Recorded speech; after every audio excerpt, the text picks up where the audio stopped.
শুক্রবার রাত 11টা নড়াইল থেকে ঢাকায় আসছিল হানিফ পরিবহনের একটি বাস। তবে ফরিদপুরের নগরকান্দায় কাভার্ড ভ্যানের সাথে মুখোমুখি সংঘর্ষে বাসটিতে আগুন ধরে যায়। এ সময় বেশ কয়েকজনকে বাস থেকে জীবিত উদ্ধার করেন স্থানীয়রা। আহতদের উদ্ধার করে নগরকান্দা ও গোপালগঞ্জের বিভিন্ন হাসপাতালে ভর্তি করা হয়েছে। শব্দ পেয়ে আসলাম, আসার পরে দেখি আগুন জ্বলতেছে পুরা।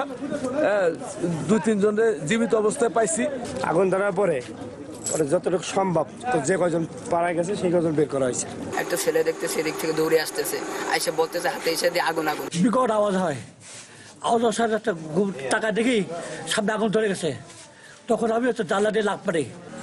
হাইওয়ে পুলিশ ও নগরকান্দা থানা পুলিশ জানায়, মধ্যরাতের এই দুর্ঘটনায় সড়কের দুপাশেই যানজটের সৃষ্টি হয়। ভোর রাতে র্যাকার দিয়ে পড়ে যাওয়া বাসটি সরিয়ে নিলে যান চলাচল স্বাভাবিক হয়।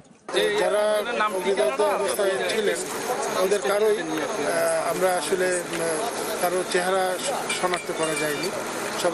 সবাই একদম পুড়ে গেছে।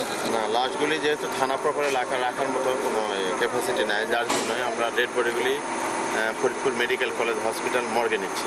মর্গে নেওয়ার পরে পরবর্তীতে আমরা সিদ্ধান্ত নেব, যদি প্রয়োজন হয় ডিএনএ টেস্টের মাধ্যমে তাদের ওয়ারিশের কাছে হস্তান্তর করব। ফায়ার সার্ভিসের ধারণা, দুর্ঘটনার পরপরই বিস্ফোরণে আগুন লাগার কারণে হতাহতের সংখ্যা বেড়েছে। দুটা গাড়ি যখন মুখোমুখি সংঘর্ষ হয় তখন তো জ্বালানি ট্যাঙ্কি তো পাশাপাশি থাকে, সেটা হয়তো বাস খেয়ে গেছে।